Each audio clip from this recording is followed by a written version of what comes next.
to produce this, but it is in your court to give us a feasible timeline as to when that can be done. Chairman, I take this matter very seriously, and we do have weekly senior executive meetings, and this is a standing part of the agenda where we get updates as to where we are with getting them done. I've been given the assurance by my team that they are comfortable that if we pull out all the resources, we should make the deadline. However, based on what I'm seeing, I have to agree with the chairman. It don't seem possible. I would ask. It can't be possible. Let me tell you why. If you can't say definitively whether the issue of staff members signing off on outstanding accounts has been resolved, then there's no way you can meet March 31st. That's a major issue. And I mean, when we left here last year, I really thought we would have gotten the legal opinion, and I understood why staff members were reluctant to do so, because you don't want to be held personally accountable for something you know nothing about, which is 10 years old, and you had nothing to do with it. And the reports we got from the ministry were that the staff members were reluctant to sign off on that. Now, if that is not resolved, then I don't see how you could ever meet March 31st. And if an opinion hasn't been sought from the AG's, Attorney General's department, then how are we going to deal with those accounts? I know you're new to the wicket as the PS, but I know some of the other colleagues here should be in a position to brief you on that particular issue, because that was one of the main concerns that was raised the last time the ministry came here. Chairman, to be frank, that was not raised as a concern to me until quite recently. So, as I said before, I will follow up with the AG and do what I need to do to ensure that we have that opinion. All right.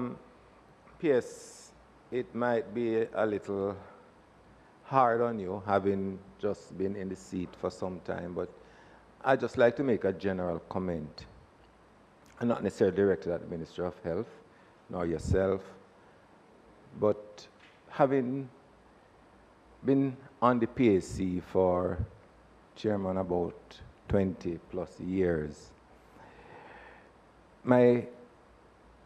one of my greatest difficulties is coming to the Public Accounts Committee meeting and hearing the technocrats, the public servants, indicate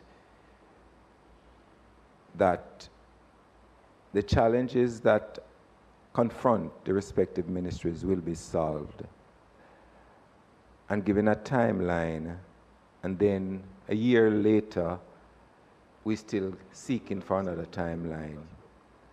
And it is across all ministries, departments, and agencies. And it is troubling, actually troubling, Chairman. And sometimes what I find even more egregious is that some agencies only seek to have the matters discussed or settled a day before or a week before the sitting of the PAC. And it makes the work of the PAC seem almost trivial, in that we, who are supposed to be basically custodian of the spend of government, are not able to get responses that are expected. Two, in terms of the report from the Auditor General's department in terms of how government agencies are to respond in terms of their accounting procedures. And it is troubling, Chair. I could go further, but it is troubling. What I would ask of you, PS, is that in a week's time, you write to me, giving me a realistic time frame as to how long you think it will take you to complete it, so that we have some benchmark on which we can hold it to account. As I said, I know you're new to the wicket, but you have the responsibility as the chief accountable officer. And really, when I look at it, I'm not saying that nothing has been done, but the reality is that we are not significantly further than we were last year when we came here. Yes, the government chemists seem to be, we have 8 out of 9, but the main ministry, and from my recollection, we're talking about somewhere in the region of $800 to $900 billion that there are outstanding appropriation accounts for. So I'm going to ask you to write to me in a week based on your own checking internally to give me a realistic update, and that we can hold you accountable when next you come here. And as Member Guy said, I mean, the ministry is in the hot seat, the Ministry of Health, but this issue cuts across all ministries. Ministry of Health may be the worst offender here, but almost every single ministry has outstanding appropriation accounts. And the reason I call the Ministry of Local Government and the municipal corporations here, they are also, you know, to varying degrees, they are also problematic as well. And it's important to note it is the Auditor General can't do her work. The department can't do its work unless it has these accounts. It's just unable to even provide an opinion. And to have the matter outstanding so long and not seemingly being able to solve them. And I'm not pretending that these are easy issues, but we need realistic timeframes and we need a plan of action to get them resolved. So I'll ask you to do that, PS. Thank you very much, Chairman. All right, oh, sorry. Member Morrison, you have your hand up? Go ahead, please. Go ahead. Not hearing you, Member Morrison. Unmute and go ahead.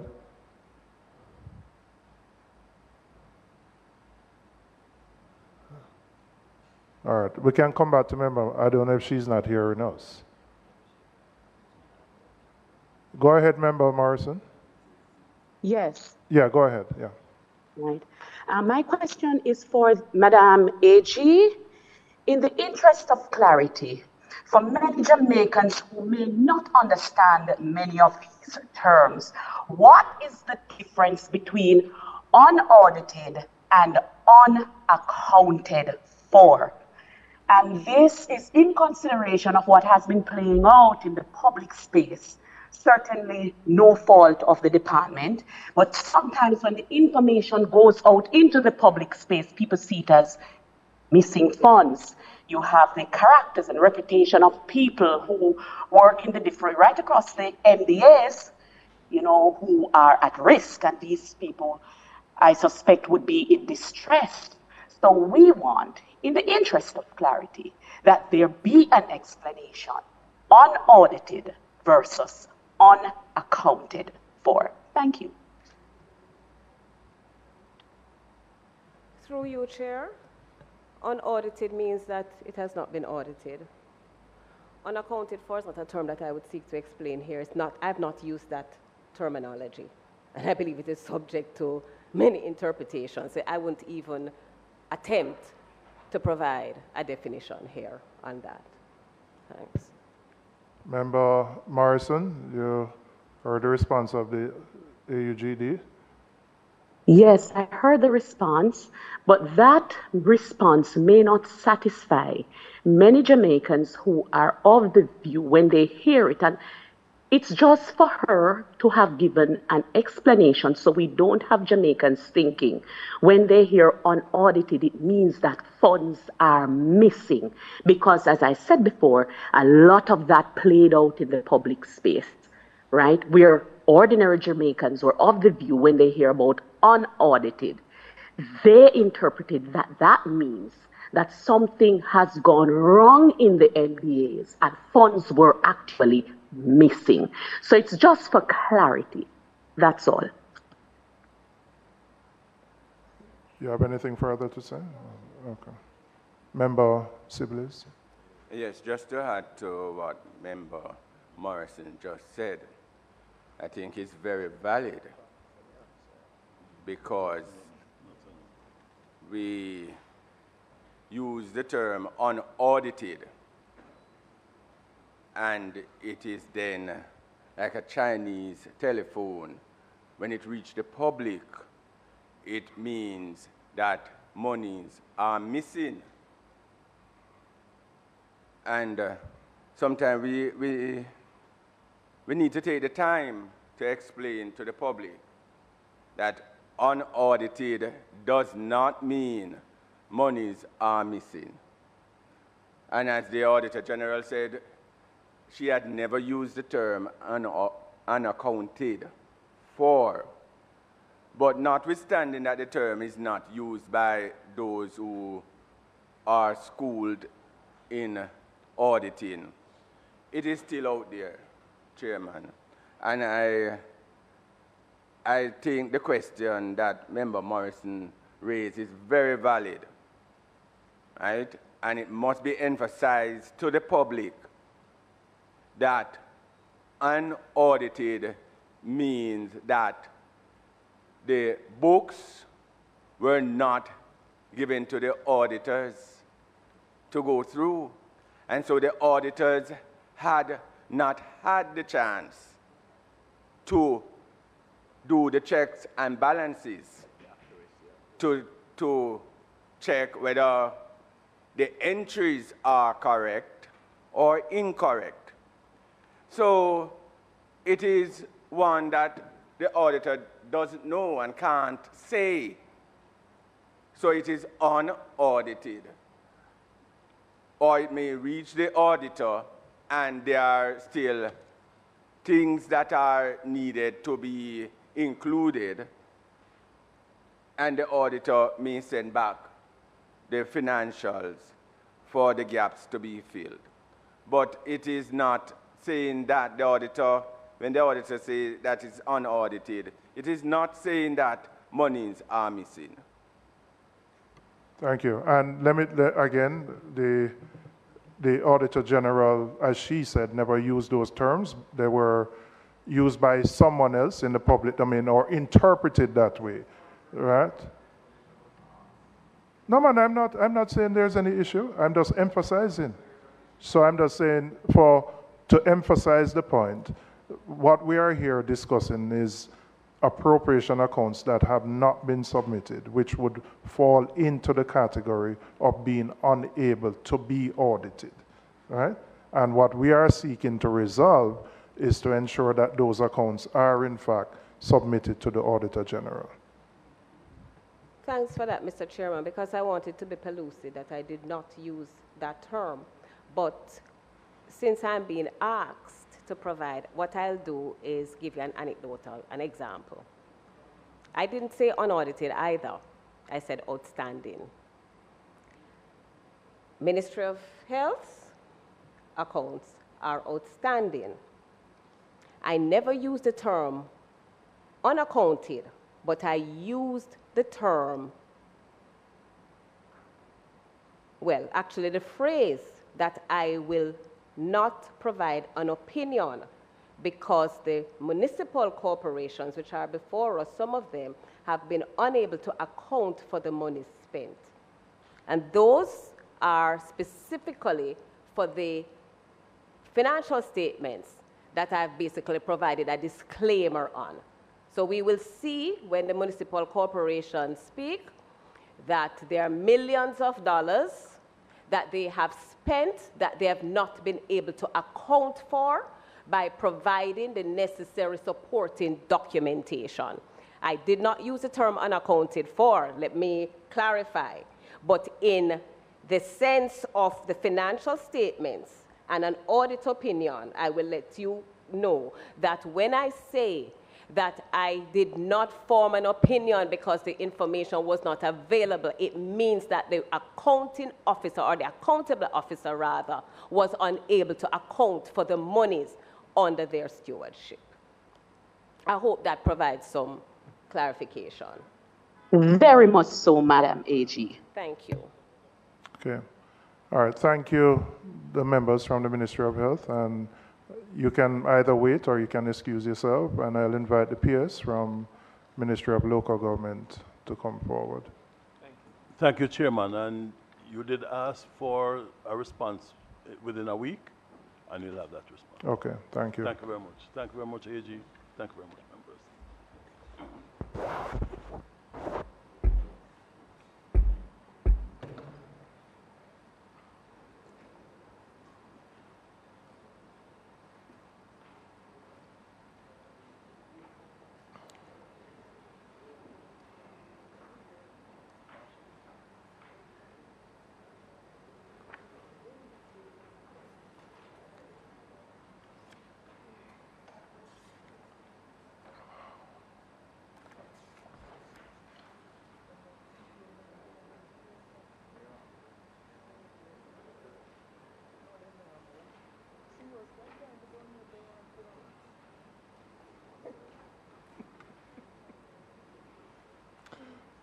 Madam Pierce, whoa, are you okay?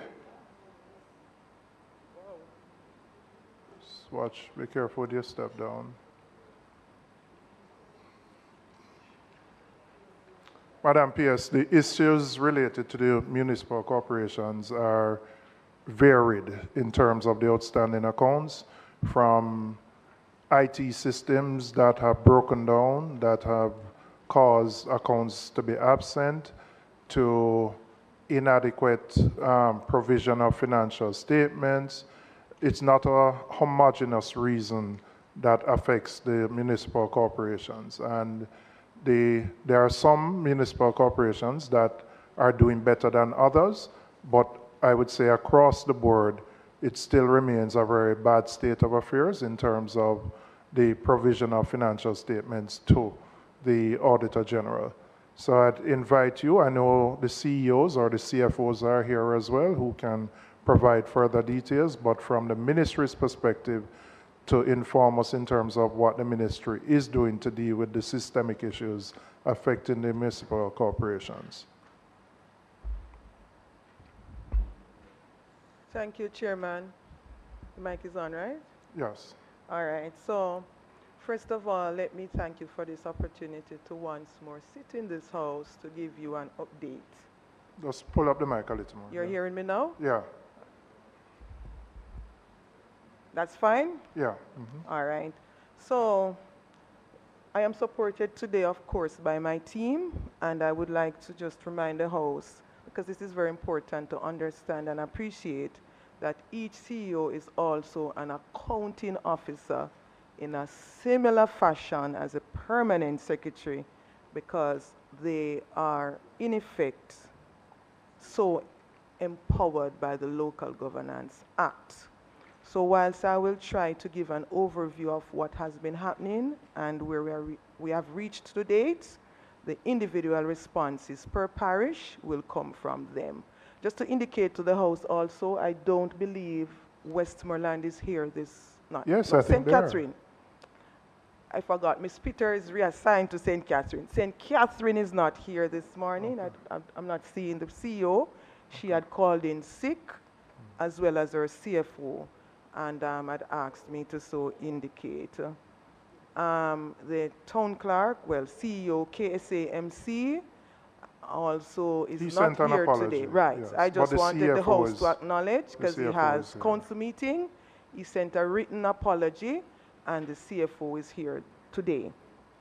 Now, Chairman, the last time we appeared, we spoke about a process to implement an accounting software across local authorities to standardize the process. We also spoke about a steering committee which we had invited a member from the Ministry of Finance to participate, and we spoke about the individual MC's particular situation.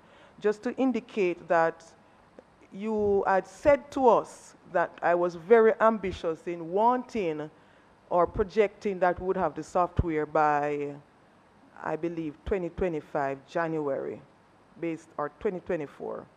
However, based on the fact that we were impacted by Beryl and Raphael, we had to again adjust our procurement proposals, in that we had to look on other procurement during that time. However, as we speak, the tender is now out. It closes on February 28th, where bidders may give their proposal as to what they think they can do for the local authorities in respect of the specifications that we have put out. Just to indicate... What is the implementation time frame? You'd select a vendor in March? July 2025 is the projected timeline. Right. End of July, we are expecting the award of contract. Oh, the award is end of July. So what is the time frame for implementation after the award? Because you're doing it in all 14. In all 14 local authorities. So it should commence immediately. However, it would also depend on what the bidders propose, because we're looking at 14 locations. And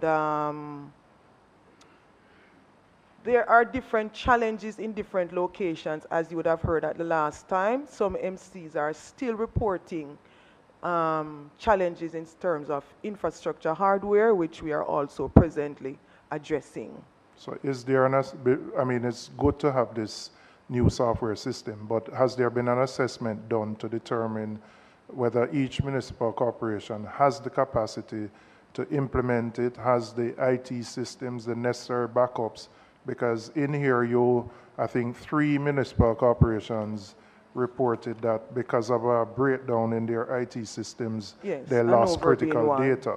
That's correct. So what is being done to address that, separate from the software? So that's what I was alluding to, Chairman, to indicate that different MCs have different experiences. So within the ministry, our own IT unit visits each local authority and gives the necessary support and recommendations as to the steps that are to be taken to bring their system to the standard that it ought to be.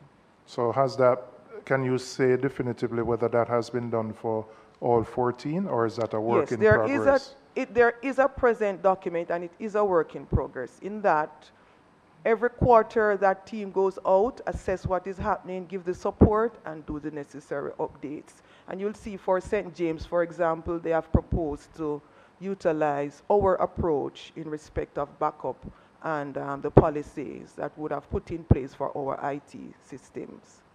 Okay. All right, go ahead. Yeah. Mm-hmm. Right. So in respect of the procurement that is currently ongoing, so we would have also met to look on the various other aspects that must be considered, such as work plans, challenges, and how they ought to be mitigated. That team has been supported by 2 officers from the Ministry of Finance and the Public Service, so we have their constant inputs to ensure that all the various aspects that must be considered in having a robust system are considered. I believe also that we would have reduced the number of financial statements that we reported on last time by a few, not to the extent that we would love to have it. Up to last night, I was just trying to do a cross-check with Mr. McAdam. I think we're at 83 now. However, the one for the PRF, Madam, you'll get that before the end of day today. It is on my desk. What are we coming from? What number are we coming from? Mr. McAdam, could you remind me, please? Yeah, if you can update us, Mr. McAdam.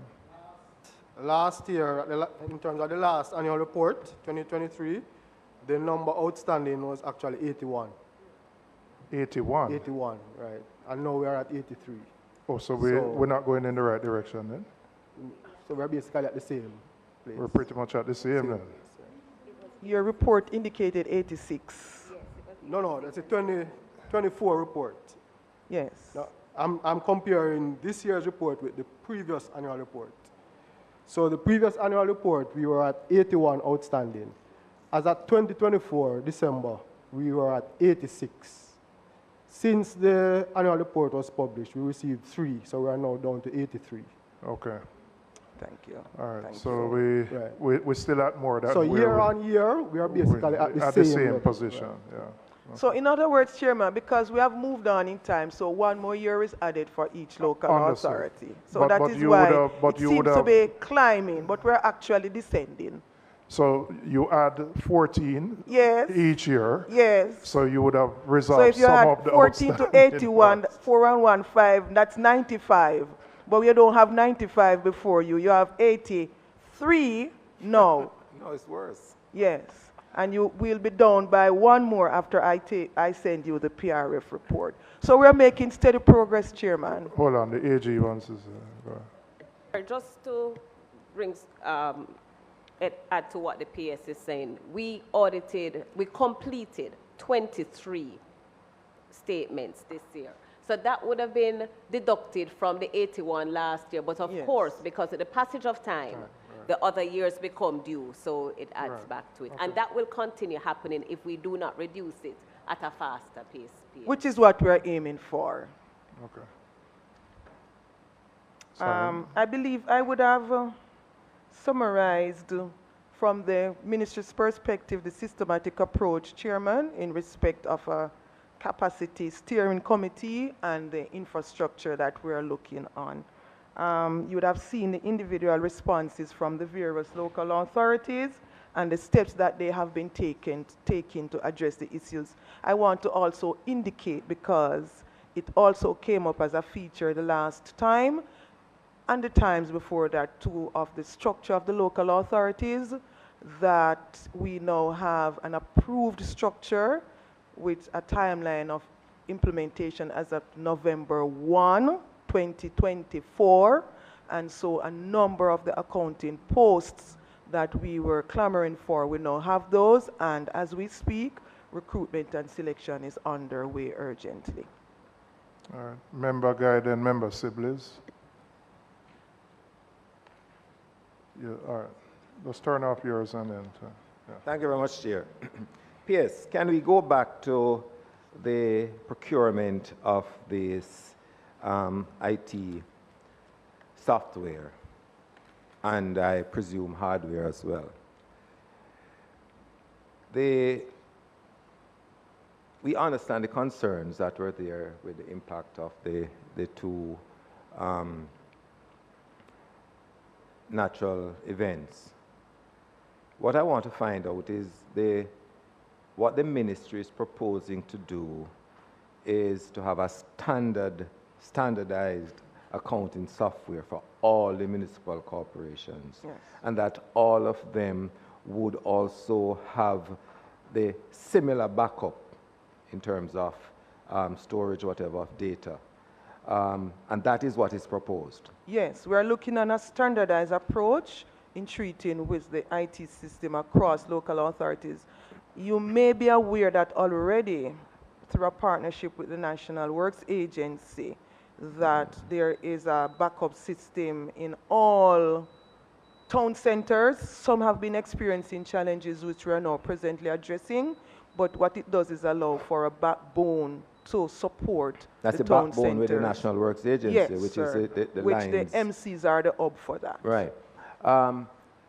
So unlike what existed in the past, where different corporations had their own systems, this new proposal is to have everybody standardized. That is the intent, sir. But let me just put a little rider there. For example, for Westmoreland, because they want to finish at a faster pace, they have sought permission to do a temporary arrangement with a software system to allow them to move forward, which my team is now looking on that, to look at the feasibility of doing that in the interim.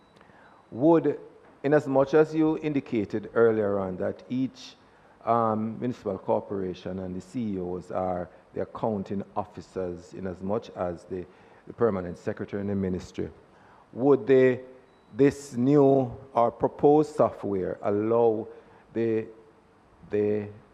parent ministry to have superintendents of what is happening in the respective corporations so that you can be alerted to see if there's any delay in implementation of any particular project and or the accounting? That is very much correct, sir. So the team that is, or the committee that we have, might be a very big committee, but everyone has a voice.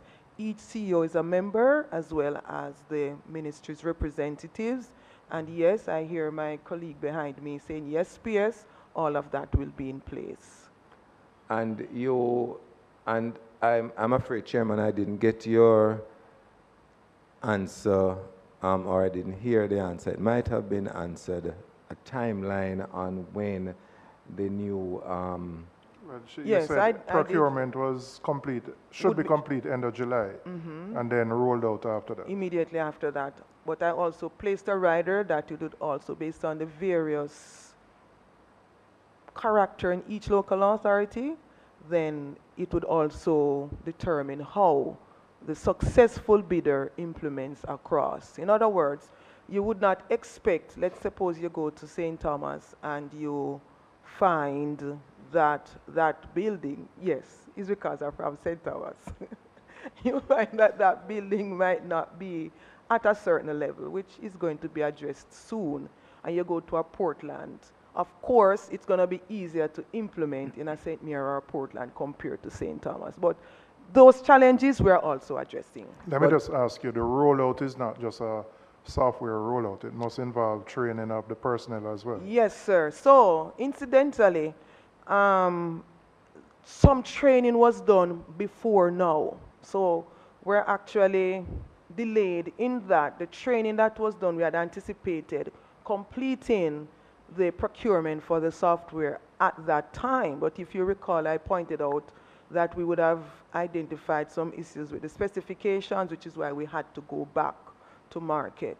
And so, yes, we intend to retrain the relevant persons in the MCs to undertake the activities. Final one for this chair. PS, you indicated training, the chairman indicated training, and you answered yes. And the prior question I had was in response to your indicating that different MCs may be at different levels in terms of infrastructure. What provisions are being made to accommodate this new proposal to have the respective IT backbone robust in each of the municipal corporations? Because that would be dependent, your new structure will be dependent on having that backbone in place. What provisions are being made now with your sister agencies, for example, the NAA, to have that backbone infrastructure in each of the respective parishes so that MCs can? Right. I don't have the specific details now and the technical details to it, but as I indicated previously, that our IT unit would usually and routinely work with the local authorities to give the assessment as what is happening locally and make the recommendations of what is supposed to be done with respect to their computer system, IT infrastructures, and so on. We usually feed that back to the CEOs and indicate the areas that they need to have upgraded.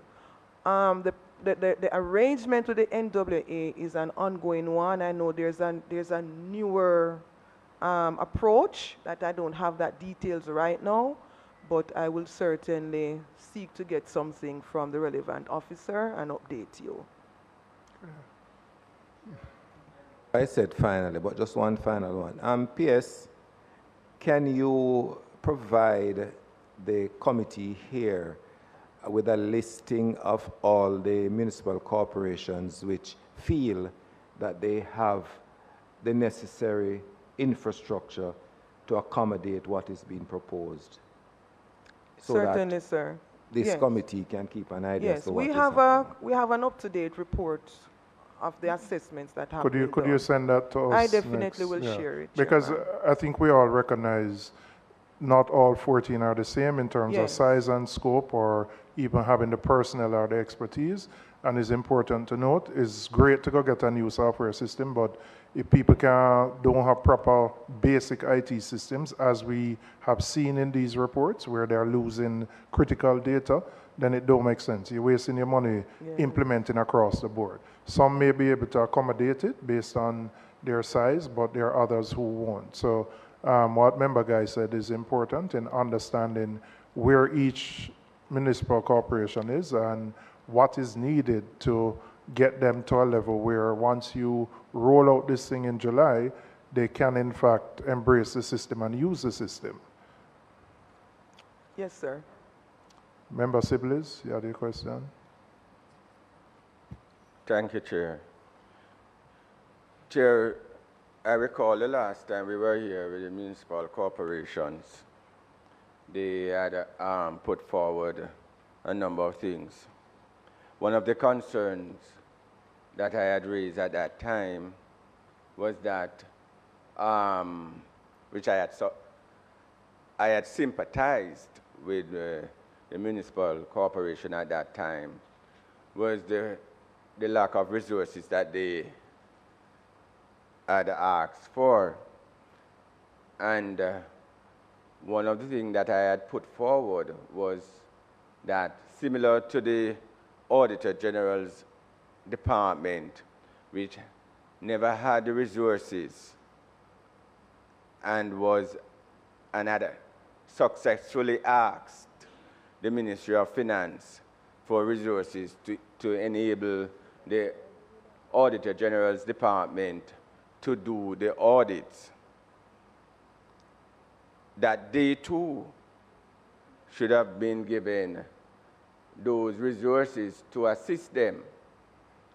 I want to ask the PS, has any discussion, even discussion, taken place, or let me be optimistic, the Ministry of Finance have signed off on any additional resources for the municipal corporations to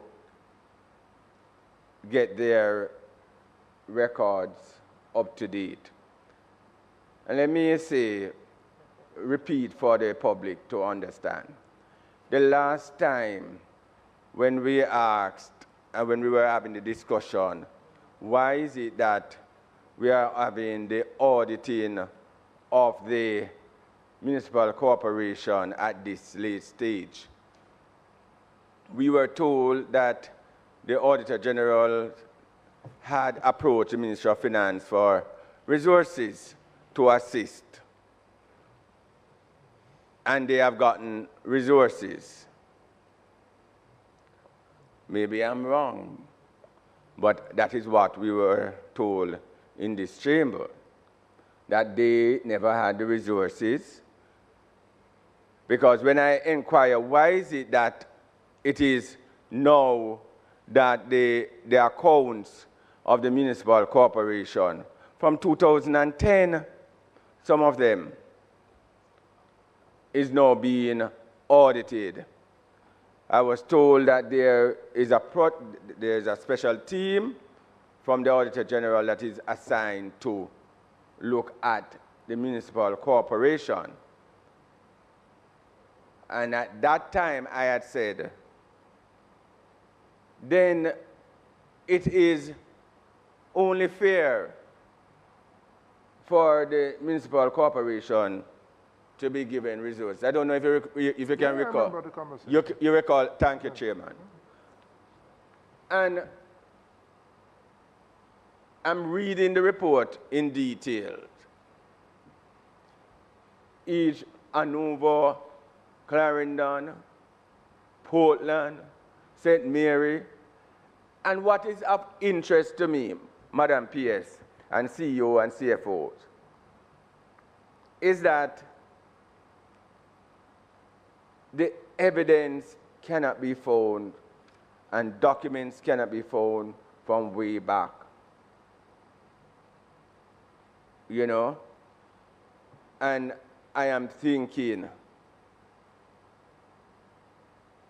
have these corporations been given the kind of assistance in order to assign persons to deal with this backlog of projects so that we can get these financials and these documents provided to the Auditor General's department so that they can satisfy themselves that these are the evidence? And will it ever happen? And so are we supposed to come next year when the Auditor General come back, Mr. Chairman, and have all the CEO and all the CFOs, and we're going over back from the same information, because this information came before us. right? From 2010, 2013, 2015, where are we going with it? And what is it that we are going to do to resolve the issue? Because clearly, I could ask each of the CEO and each of the CFO, what happened to the evidence for this 271 million in cash and cash equivalent? The evidence, where it is, or, you know, I know what is going to come back at me. So I'm just going to go straight there, being that we had the discussion the last time about resources being provided to the municipal corporation. And if we do the cost benefit analysis, if the Ministry of Finance does a cost benefit analysis, and that cost benefit analysis is saying that it is not worth it, then we need to make a decision. We need to make that decision, and we need to go forward.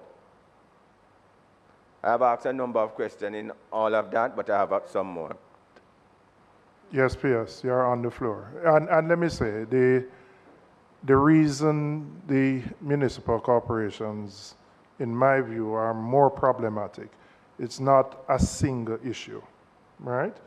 There are issues of personnel, there are issues of lack of IT equipment, there are issues of just missing documentation. It varies across the board. And Member Sibley is correct that when we were here last year, some of the same issues were raised, some commitments were provided to resolve it. The software system helps you going forward, right? And will standardize going forward, but it really doesn't deal with the matters that are outstanding in the past and documents that can be found for money that has been spent. That's really what Member Sibley is asking. How, and I know it varies, so you are in the hot seat because the issues are systematic, right? But there has to be a systematic response, because even though there are varying issues, the complaints tend to fall in the category of either inadequate personnel, inadequate systems. That generally tends to be where the responses from the municipal corporations fall. Thank you, Chairman. Just a note that I believe it's an excellent conversation that we are having today. I understood the members' concern to be systematic and a query as to the comprehensive approach that is being considered and the kind of support that the local authorities will get from the Ministry of Finance and the Public Service. So you have identified some of the areas, IT, personnel, and some will tell you they're building and there are other experiences that they have been having. And the truth is, with the revised structure, which is part of it, we have already approached the Ministry of Finance for the kind of support we believe is required to have the MCs supported. And so we don't want to take a piecemeal approach. We are presently looking on in the ministry all the areas that must be considered, because the MCs will never be able, based on the local revenues that we are seeing, and I hope you don't ask me what that is at this time because I don't have it at hand. But when we look on the local revenues compared to the expenditure, it's really not balancing, and we have had to be performing as our housewife would perform to make sure the house operates. And so we're looking at a comprehensive approach to include what are your revenues, what are your subsistence and grants, what are your expenditures, what are your demands, to to include, member, all of that. I don't forget the day we were here, and I believe it was member Olnes who charged us to say, PS, I'm charging you and the minister. If you go back to the records, you'll find it, to do something.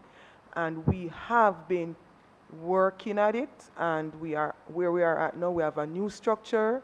We are getting an IT software / infrastructure, and we're looking at the other aspects. And we're having the meetings with the MCs to ascertain their concerns, the areas that need to be addressed, and to address them in a systematic way. All right, before the Auditor General wants to come in, but let me just ask you, PS, the support that the central ministry needs to support the municipal corporations, you're satisfied you're getting that support from the Ministry of Finance, either whether, I know you're going through procurement, but in terms of the personnel issue came up, the personnel issue is going to be resolved with the new structure, with the competent... The conversation is ongoing, Chairman. We have got the support for the transitioning as at December for contract workers, and the conversation continues in relation to the full implementation of the structure. All right, Auditor General. Thanks, Mr. Chairman. All right, so the first thing, two things I want to establish is I want to indicate that I agree with the position that the municipal corporations need assistance with personnel to enable the completion to standard, because that's another issue of the financial reports. I also want to agree with the member that with the passage of time, and we're going to find that with the Ministry of Health and others, with the passage of time, the risk of being unable to account for the funds increases. That's what we're seeing playing out here with the municipal corporations. No, unfortunately, I was not at the sitting, the last sitting of the, where the municipal corporations were present. And it occurs to me, based on what was said, that there may either a misrepresentation or a misunderstanding, a misrepresentation on our part of the situation in terms of how we communicated it, or a misunderstanding of what was the intention of what was said. And the permanent secretary knows this. She knows the facts. The situation with the municipal corporations is not as a result of us being unable to do the audit. You can look back at annual reports 10 years going back. We have been at the municipal corporations to submit the statements.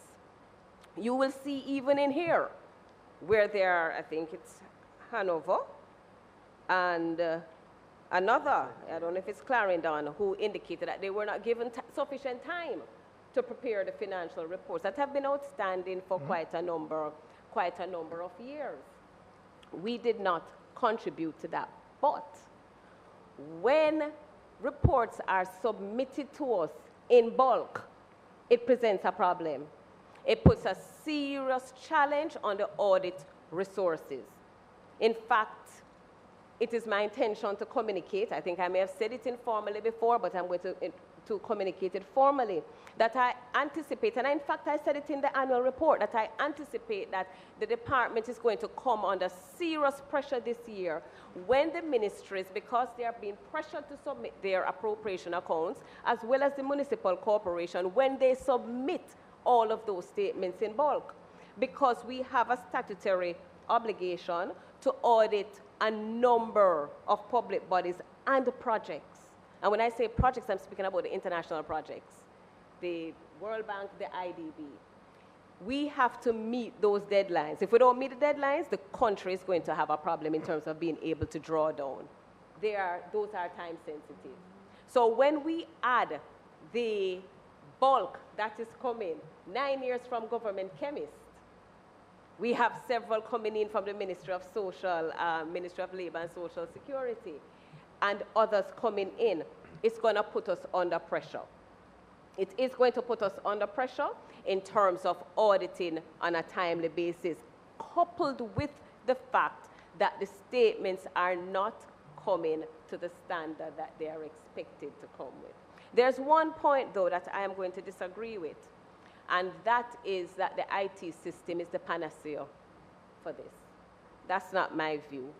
And I believe that if you want to be fair, I certainly I know enough to know that it would not be, and I don't think I would say the PS was representing it as a panacea. No. Okay. Well, no. because I heard the position being put forward regarding the IT system, and what you will see here, Mr. Chairman, Hanover, the expenditure 935.8 million.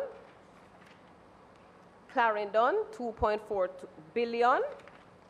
Just to be clear for everybody, for the figures, you're referencing numbers that represent what? That represent, these are the figures that I was not in a position to form an opinion on because the necessary supporting records are not available for them. So this is what the municipal corporations have not been able to account for. I'm giving an example. Okay.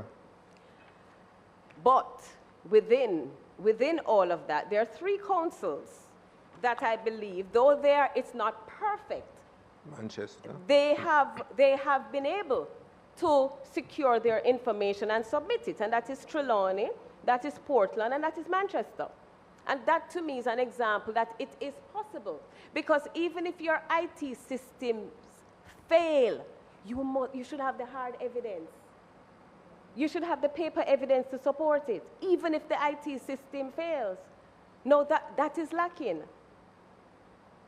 So we have to also consider the real issues in terms of how the municipal corporations, how the accounting staff account for the information, completing a cash book, having evidence of the journal entries made, securing payment vouchers. We see where payment vouchers, the explanation given, they got wet. Hurricane come, they got wet. They never secured them. And when they're returned, one complained that the records were sequestered. When they were returned, then they became infested. Rats and other pests, wreak havoc on it. We have to now consider how we go about securing the accounting records. And whereas the IT system should help with the efficiency, if those fundamental issues are not addressed, Chair, what we're going to hear down the line is that the IT system failed again, and we're going to lose the record because it's a significant amount of sums here. So even though you will see reported here that the audits were completed, it's really cold comfort because I was not in a position to say that the transactions were actually were bona fide and that the monies were spent according to the necessary regulations that's in place to govern such transactions. Understood. All right. I'm going to ask Member Guy and Member Siblis, hold on. Just release your mics because Member Witter has been holding for a while. I know, but let me allow Member Witter because he has been holding for a long time. Thank you very much, Mr. Chair and my colleagues.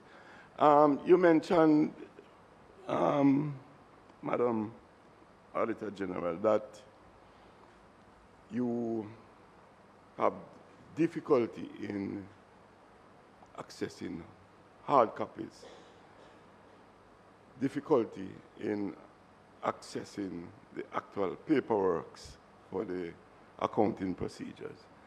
And that kind of lead me to ask a question as to how would we be able to remedy and to rectify the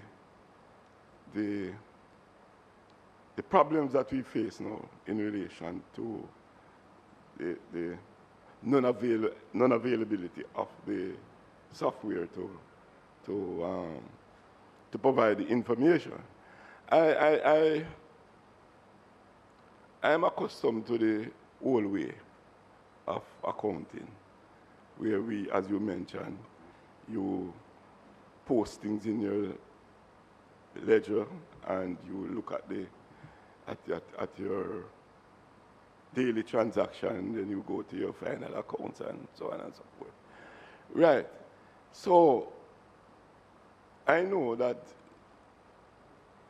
now we are in the technological world, but I think it is fair to say that your observation is really something that I'm concerned about in terms of not being able to find these paper transactions, because it is the paper transaction that you use to transfer information to the soft copies. So how are we going to rectify this situation? What is your yes. What is your recommendation?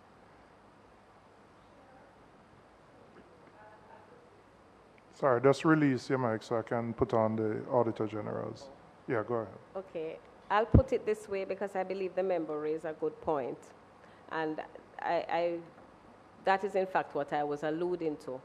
An IT solution is really just automating your business processes.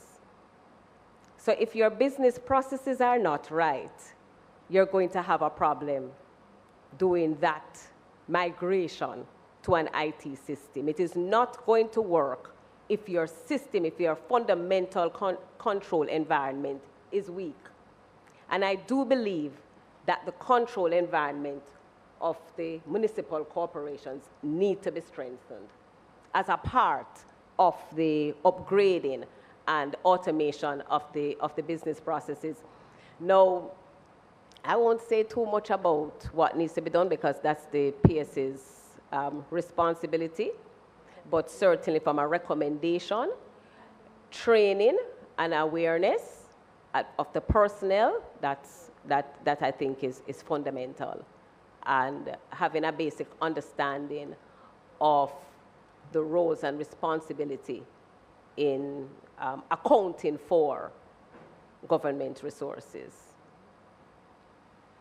All right, PS, you want to respond to anything, or?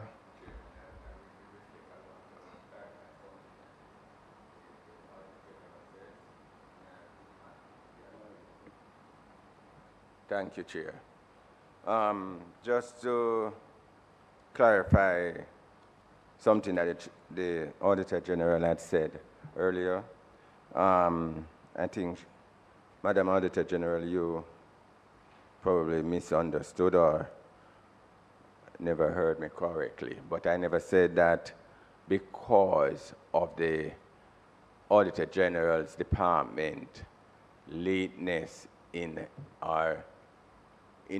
doing the audit that caused the municipal corporation, because you said it's not for us unable to do the audit that caused the municipal corporation. No, that wasn't said, and I want to make that abundantly clear. What was said was that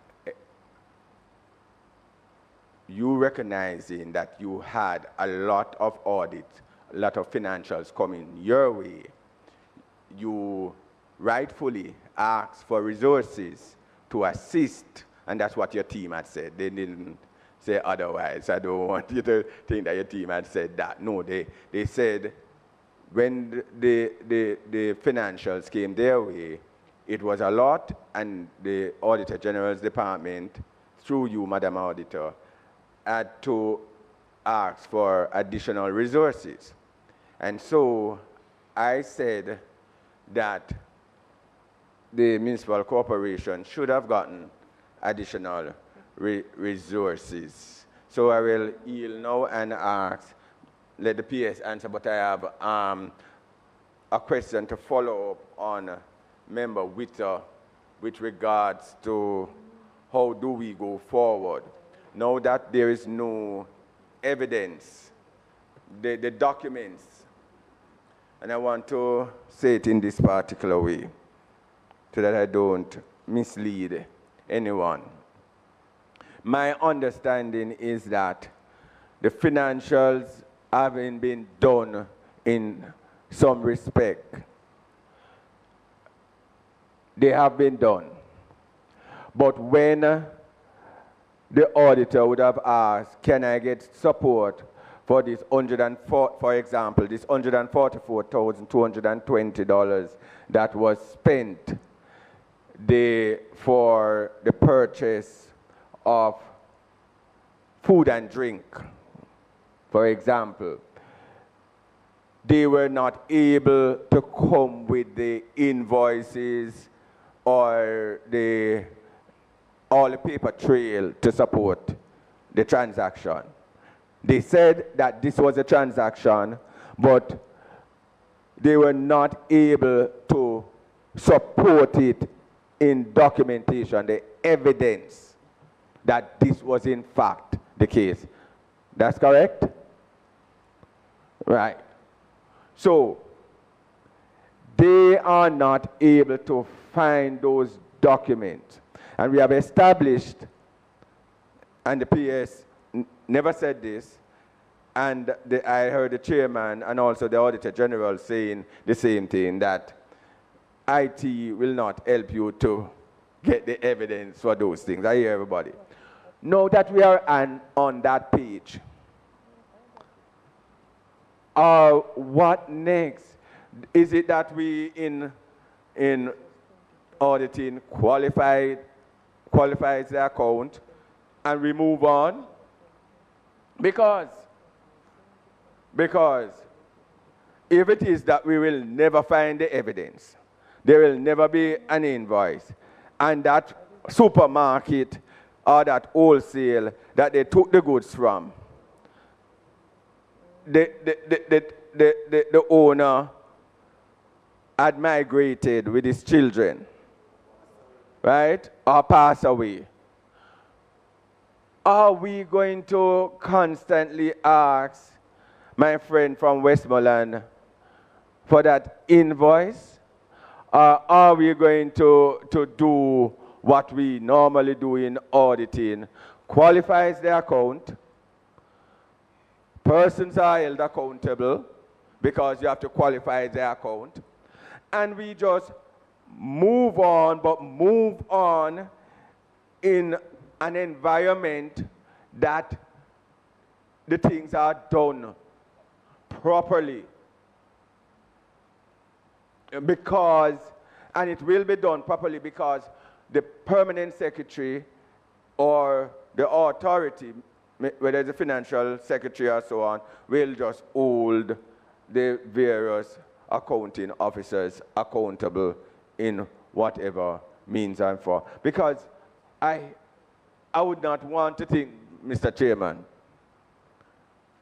that we have to come here next year for this 2010, 2011 things. I would not want us to be coming here. I want for that. What I want us to come here next year is to see whether or not, now that we are moving on, they have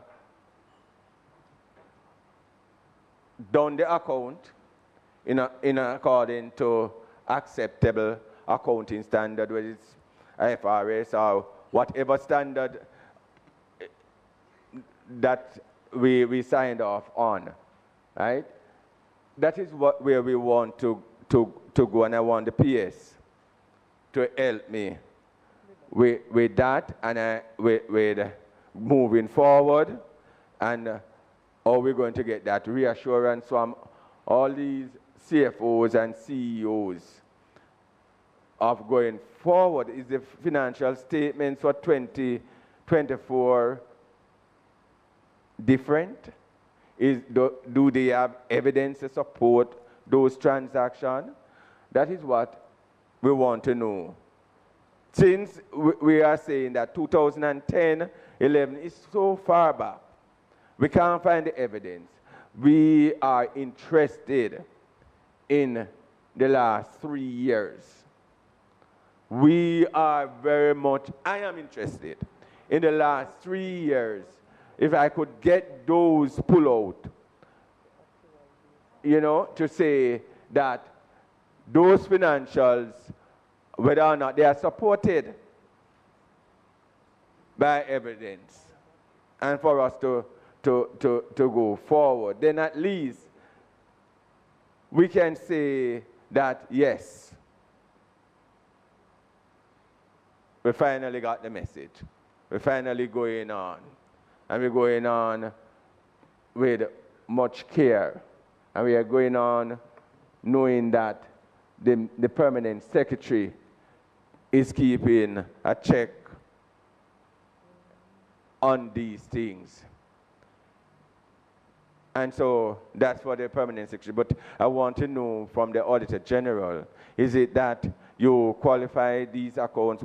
What is it? Or do we come back every year with them? Or is it that we are going to be writing to these municipal corporations for the supplier's invoice for a business that maybe don't exist anymore? Thank you.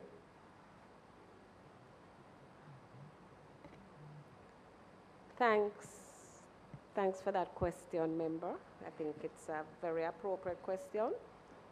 Chairman, you will recall, if it's not the annual report for last year, it's the year before, where I made a recommendation for surcharge for members of the Portland Municipal Corporation, because there is an avenue to hold accounting and accountable officers to account through the surcharge procedure of the FAA Act. No, I made that recommendation for Portland Municipal Corporation because we did not know. No one could say when the records were misplaced. The FAA Act has a timeline on the period within which a surcharge proceeding can be instituted. It has to be 3 years. And the only reason I've not made any recommendation to the ministry, to the financial secretary for surcharge is because the years that we are dealing with here falls outside. No, this is one of the dangers rather, of not submitting statements on time, because the time elapses and we cannot hold to account those who we should be holding to account. But I did, in a meeting with the permanent secretary once, and I'm sure I may have written it to say that the moment I can recommend that surcharge, once we're within that 3-year period, I am going to make that recommendation. And I think that should go for all accounting officers, because it is true for the appropriation accounts as well. The law is very clear on that. If you cannot, and it does not give the Auditor General an option. It says the Auditor General shall. So it's not that I, at my discretion, determine whether I should report this municipal corporation versus another. No, or any other entity. It says the Auditor General shall, once it says he is unable to account for the expenditure. So it's very, very clear on that. Now, the ministry, the financial secretary, has the discretion to institute a surcharge action, whether for the full amount of the loss, because if you, let me use your example, 144, 220. If you are unable to provide support for 144, 220, what the law is saying, is that that's a loss. That's a loss to the government, because you're unable to substantiate that you actually spent this fund on the basis on which it was spent. Yes, that is how the Act treats it. Yes, it refers to it as a loss, that it shall be deemed a loss, and the Auditor General shall report it, because the Act says it shall be deemed a loss. So once you're not able to account for the funds, that is how it should be treated. So if I'm understanding you correctly, and it's a heavy sigh, the situation is that bad that the outstanding municipal corporations are way beyond the 3-year period. At this point. At this point in time. So you would not even be able to apply that particular clause in the Act, because we're going back, Sure. what, 6, 7, 8 years. 10 years. Right, and I want to add that the one council that I believe is catching up, and that's not to say that they are within reach, but just say that they have submitted, I think Portland Municipal Corporate and Manchester, they're up to what? Right, so Manchester is up to 2024. So there is a parish council that has actually completed their financial reports, and that's not to say that it's a way to punish them. No, but just to say that it is possible. It is possible. And I know that Portland is also making some gains. So, Pierce, in addition to everything you're doing, I think it's important. You say you have this committee where the CEOs and the CFOs are. There are clearly some municipal corporations that are, with all the challenges, are in fact complying and producing their financial statements. It's important to understand what they're doing to get to that position, understand what those best practices are, what the issues are in the other municipal corporations that are lagging so way behind. But, you know, it is really frightening and unacceptable that significant sums of money, billions of dollars, that are spent for which you just don't have any supporting evidence whatsoever. Chairman, should I go before before? the PS answers? We are where we are. Now, what options are there, and those have been explored in some respect. Chair, all the corporations are here except two, if memory serves me right. The last time we were here with the corporations, we asked individually, when is it that we would expect to get something up to the level where it can be submitted to the Auditor General? They are here. They have had a year to decide on the route that they have taken, whether it is under the guidance/supervision of the parent ministry, to determine how fast they have moved. Manchester has done well, according to the report from the AG. Portland similarly. What of the other municipal corporations that are here? Can we hear from the respective CEOs as to when they'll get them up to that particular point that they can be submitted to the Auditor General? Fair question. You want to comment first, or you want us to go to the... Yeah. Just to put it in context, because I was about to say what the member has said, to say that each CEO is here except for St. Catherine, and that perhaps they should be given the opportunity to indicate, because recall indicating their accounting responsibility similarly to me. But just to note to the House, based on the Auditor General's comments initially about not just the IT system being considered, that would have completed draft standard operating procedures in 2022 that are applicable now, that we're also looking on in respect of support to the local authorities. So it's not just an IT infrastructure, but it's a comprehensive approach that we are adopting. All right, I'm not picking on anybody, but I just ask, I'll start with you, Ms. Crosskill. But I'm not picking on you. And we're just going down the line. And as member guy said, we have had a year, and I anticipate some progress would have been made, but it's important to tell us where you are and what the challenges are. And just for Hansard, before you speak, just indicate your name and the municipal corporation, because we don't have name tags. Okay, Nadia Crosskill, St. James Municipal Corporation. We are at 2018-19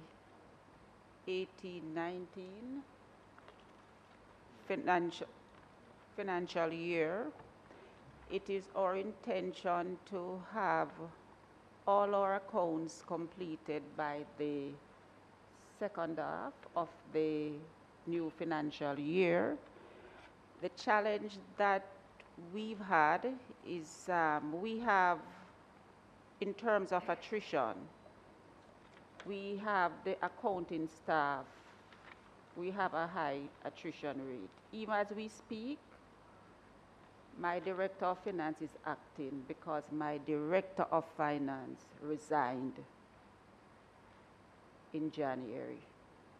And the accounting staff, we have inadequate numbers. So we've written to the Services Commission using the new structure, asking for the employment of the final accounts personnel because we recognize that that is important.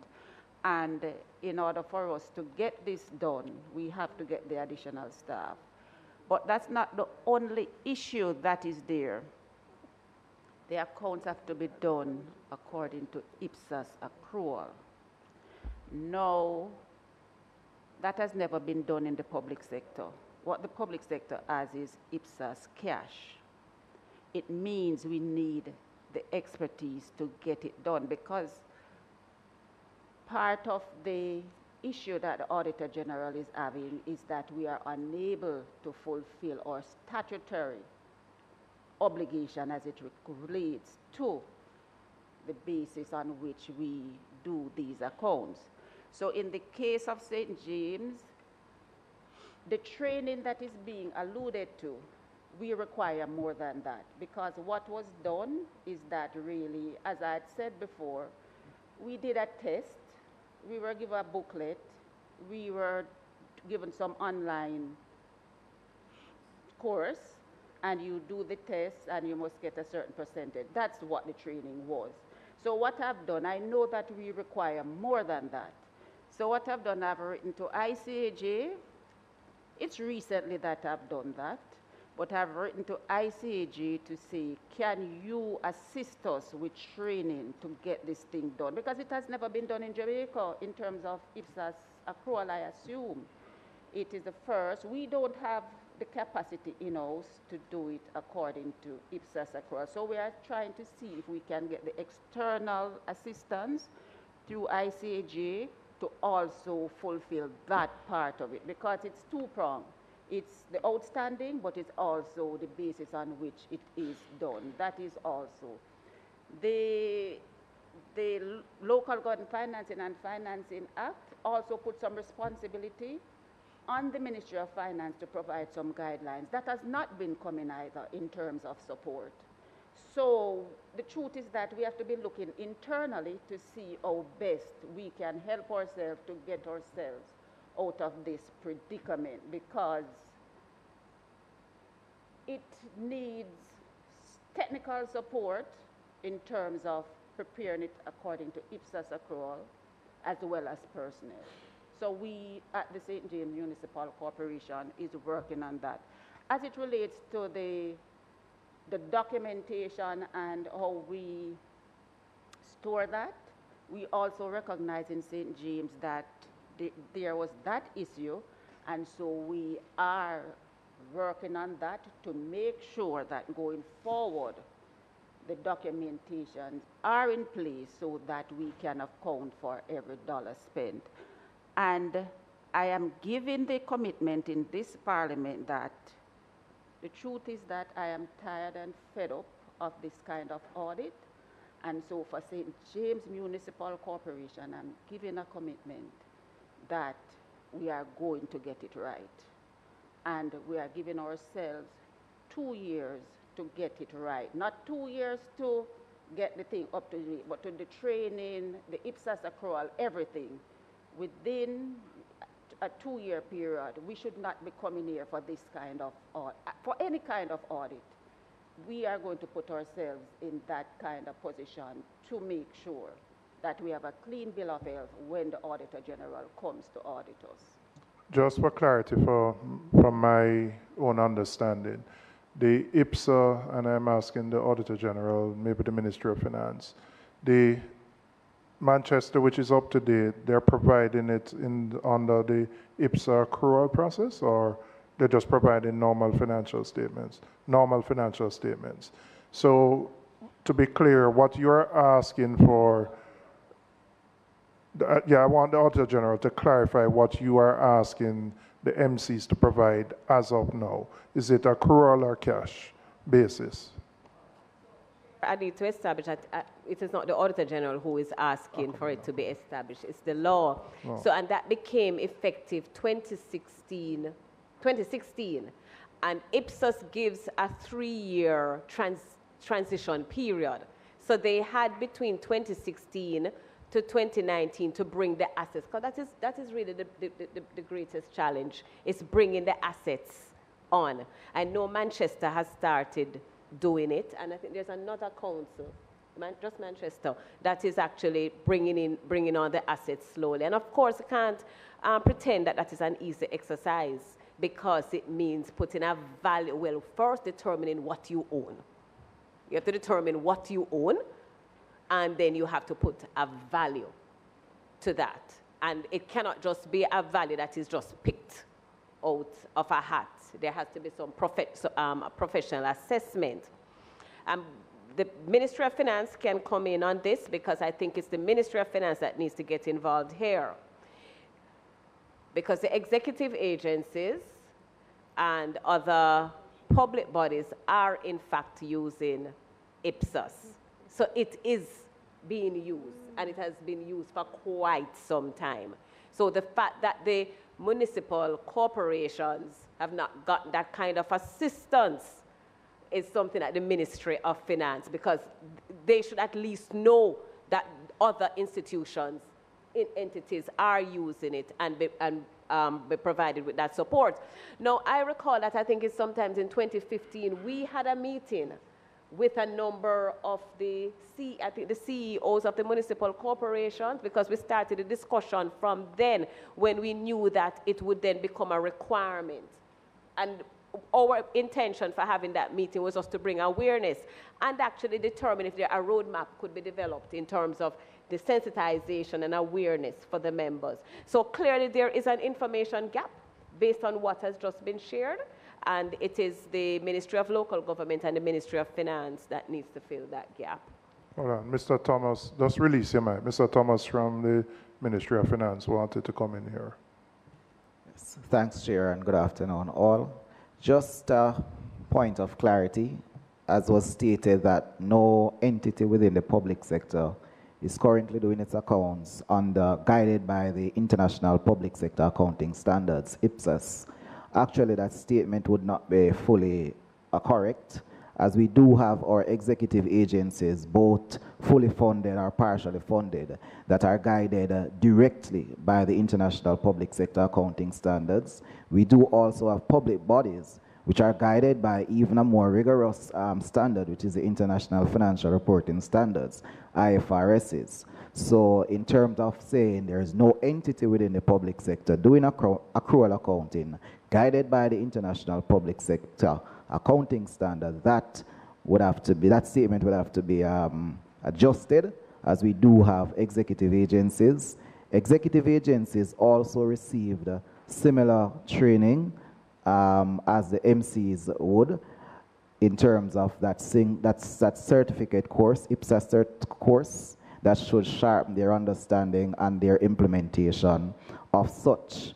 Just to recommend also, when training is being done, it should be done as close to implementation as possible, so you can get the best reward from such training.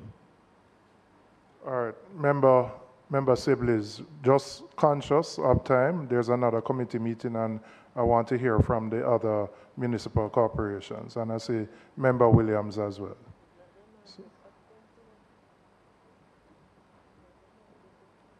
You have to release your mic. Are you going up? Okay. Yes. I just want a bit of clarification as well. So is it that the Manchester Municipal Corporation, are they in compliance with the ISPA? IPSA accrual. Accruals that are the... Manchester is not fully compliant. It's not fully compliant. I believe they're working on capitalizing valuing their assets and bringing it on. And to Mrs. Crossgill,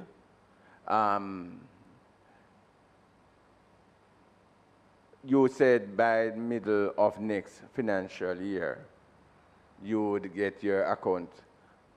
But to my mind, that is not realistic based on what you said subsequent to saying that you are currently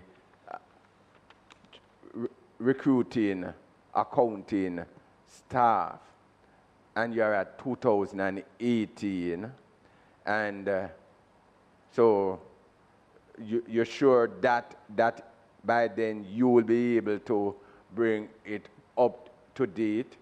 Because that sounds to me very ambitious based on what you said after that you need, that there is training needed. You have not recruited the full staff complement. Then how then will you be able to complete 19, 20, 21, 22, 23, 24?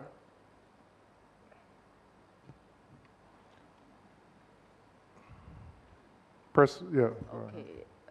All right. The intention in terms of preparation was not for it to be fully compliant with IPSAS accrual. So like Manchester would have done theirs, that's how we had intended to bring it up to date. That's for the outstanding. We also, it is our intention, we've also started conversation with accountants to see if they can assist us with but what we're going to be doing though, the existing staff will be using overtime and all of that to get it done. All right, Member Williams. Thank you, Mr. Chair. I just wanted to ask a question of Miss Crossgill in relation to, you mentioned that attrition is one of the factors that would have contributed to the delay in the preparation of the providing the financials. And I gather that this may be a problem for the municipal corporations generally. You know, other corporations may be having a similar problem.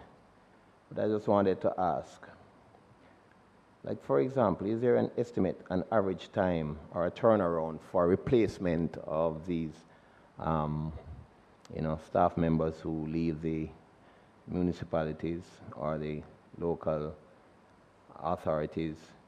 How soon, you know, how quick are we to replace them? What are some of the factors? Have any assessment been done as to some of the factors causing the attrition, so that we can stem it, since it's a contributing factor? I don't know if it's something above your pay grade, but it ought to be looked at carefully, since it seems to be one of the problems affecting the corporations. And another collateral to that is this: do we have systems in place for continuity? For example, when the new persons are employed, you know, do they start from scratch, or is it that you know, there is a proper update of records before a person? Obviously, people don't leave summarily like that. They would have had to give notice. So, you know, what kind of systems are in place?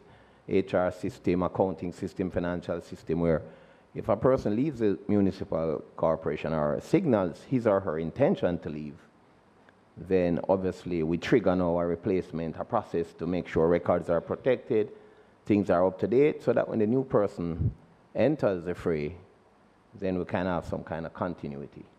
But I know that continuity also would depend on how soon you have a replacement. I don't know if it's something that PS wants to chime in on. But all right, Member Williams, thank you. I'm just going to ask Ms. Crossgill, quickly to respond. We are at 12:03. There's another committee that should start at 12 o'clock. Quickly to respond to those questions, and then I'm going to ask each municipal corporation to just give a brief update so we can wrap up. Okay, as it relates to the staff is employed by the Services Commission. So sometimes there can be a time lag. So first you have to write to the Ministry of Finance, the to get the post activated once somebody else. So you see there's time lag.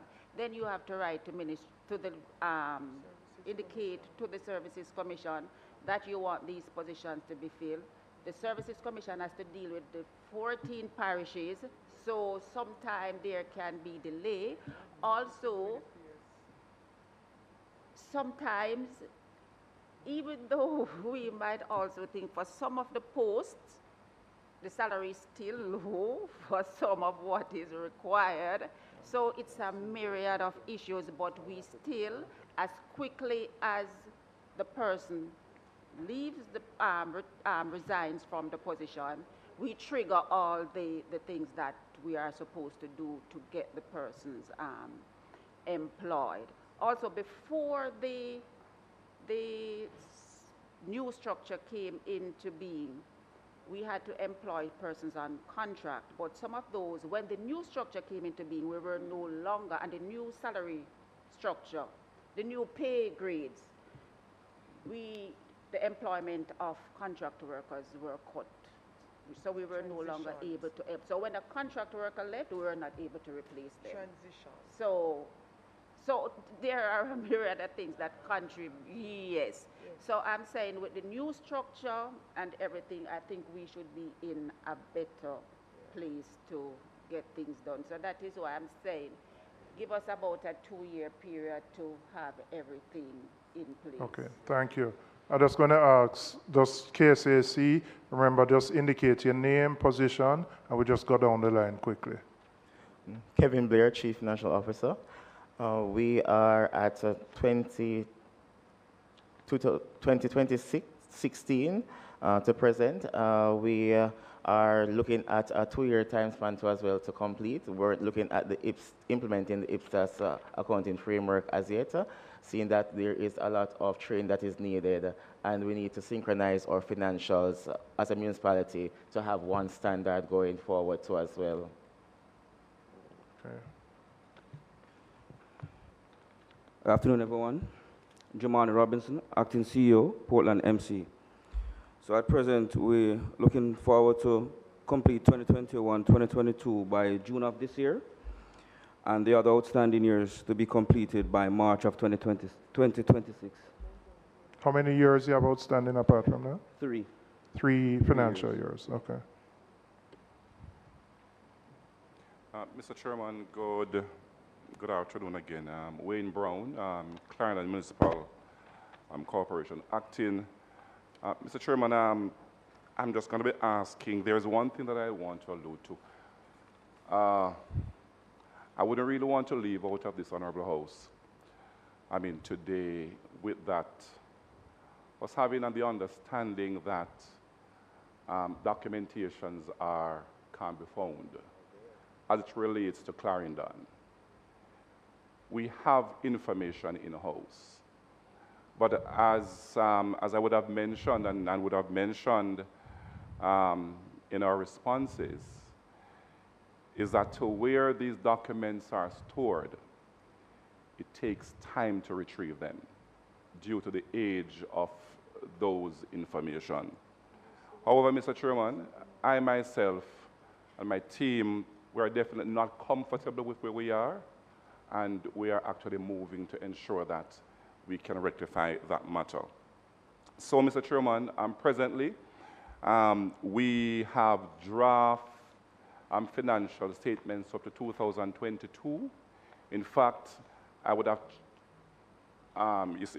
shared as evidence to the Auditor General, not submitting to them. I just want to make that clear, because they would have indicated to us when we informed them that we have draft statements, if we could just share as evidence. And we did share as evidence that we have the statement in their first draft, and we have actually engaged someone, Mr. Chairman, to analyze these statements for correctness and for completion or for completeness. And we have also engaged someone also to assist in the preparation of schedules, because that's one of the challenges that we have. In fact, the format in which the auditors, they are requesting the information, we have to ensure that we give it to them in that format. So we would have engaged someone to prepare certain schedules. Recently, as the PS would have alluded to, that the new structure was implemented in November, and the CMC would have asked the Services Commission to advertise the position for the Director of Final Accounts and Reporting so that we can have that person on board very, very soon. We have a timeline, though, Mr. Chairman, and we are looking that we will complete all our statements by June of 2026. Okay. The only comment I'd make briefly, you do appreciate that there's really not a distinction between the Auditor General saying they can't, no document has been presented to them as evidence versus you saying it is there but you can't find it. It's not much of a distinction. But I understand what you're saying. They just need to get the physical copy, whether it's in your storeroom, wherever. And if they don't get it, they have to report that it's not there. All right, next, Municipal Corporation. Good afternoon, Mr. Chairman. My name is Errol Liebert, CEO of the St. Elizabeth Municipal Corporation. We have one outstanding statement, that's 2023-2024. We have indicated to the PS in February of this year that we will submit same by the 30th of June, along with the 24-2025 statements. I echo the sentiments mentioned by my counterpart with regards to documents, etc., of deep history. But one of our, even though we are almost up to date, one of our concerns now is going back to be compliant with IPSAS in the context of assets, receivables, etc. Now that time has elapsed, where at the time of the end of a financial year, you would have, generally in accounting, you would have identified your receivables or monies that you would have owed to individuals. Now that time has elapsed between, say, over the years, we are challenged as to how we're going to really deal with that scenarios. But in all, we have made our efforts to really get these accounts up to date, and we are going to continue to be compliant as best as possible. Thank you. Next, Municipal Corporation. Good afternoon again, Rovell Morris, CEO, Portmore MC. Okay, we are out by 3 years, reporting to the ministry. We are 2022, and we hope to complete by May 2025, that's for 2022. For 2023, September of 2025, and for 2024, December of 2025. One of the challenges that we have at Portmore, though, our Director of Corporate Service is the individual that is preparing the financial statements with, of course, lack of staffing. And he's in charge of other departments. But we're trying our best to ensure that it will be done by 2025, the latest. Good afternoon. My name is Jennifer Brown Cunningham, CEO for the St. Ann Municipal Corporation. We are 14 years out. Part of the issue for St. Ann, again, transition of staff. We, myself and Mr. Clayton, have been on board for less than 2 years. And so there is a lot of catching up that we have had to be doing. The corporation has taken steps mindful of the issue of records, how they are stored and their availability when the auditors should come. We have gone through a comprehensive program to put all our records as per financial year. We have gone out and had have them stored so that they can be available. Having gone through that, we have reported to the Permanent Secretary those that have been damaged by whatever means, whether through water or rodents, or those that at this time we are not putting our hands on, as experience has taught that that is, no, it is required. So we have been ensuring that the information is made available before the auditors should come. We have we attempted to move the needle as far as we could. We had asked for permission and hired 2 persons. They did not stay for very long, so we did not get the result that we anticipated from having those contract workers on board. Nevertheless, we are now in a position where we will be able to present 1 year in another couple of weeks, and the others we'll be working on steadfastly. We are giving ourselves 3 years because we are attempting this process from both ends. We intend to hire a firm to complete the more dated periods, while we, getting the financial person on board, will be doing the more current years. And we are working steadfastly at that to get that process going. So we are very mindful of our responsibility, Chairman, and it is our intention to meet our obligations. There are a myriad of issues, but we are steadfastly working through them one at a time to get to the point where we can meet our obligations on time, July at the ending of each financial year. So you basically said for one, you of the 14, you'll be able to do by one. the end of March, we will. But you do appreciate whether you go to external or internal. If you don't have the documentation, they can't do it. No, well, we have done that process. Okay. So 910 is stored in the. That is part of what we did. So Okay. in terms of the records, we went and we did everything. So we are in a position to say what it is that we are not putting our hands on and what might have been damaged. We are in a position to do that. But we continue to search for those that we have not been able to put together yet. So we are doing it from all angles so that we will meet in the middle, meeting our obligations. All right, thank you. Manchester next. All right, good afternoon, everyone. My name is Andrew Harrison, Chief Executive Officer of Manchester. As was previously pointed out, we are current, our 2022-2023 is presently being audited.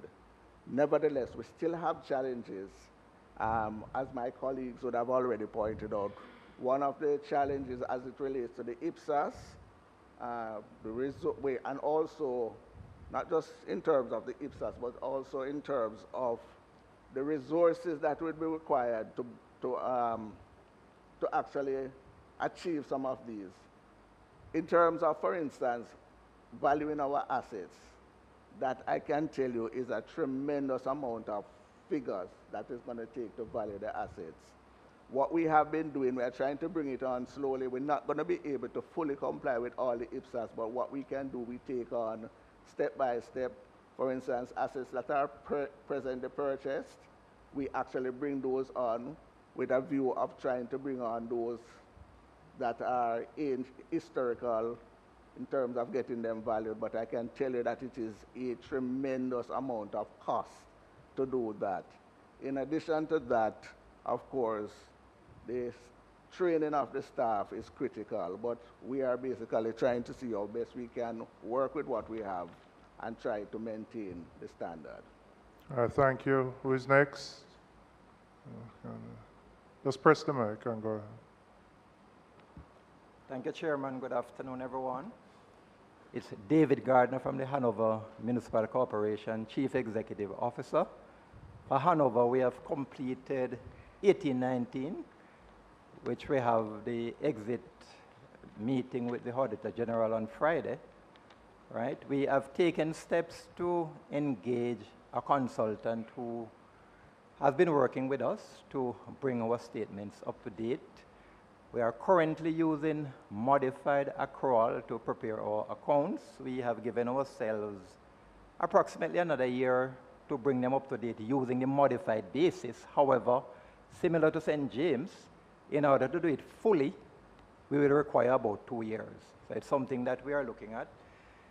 In terms of what was mentioned by Clarendon in terms of the schedules, that's an issue because it has to be done in line with what the Auditor General requires. Currently, our systems do not facilitate that kind of preparation. So we have to be modifying them to meet what the Auditor General requires.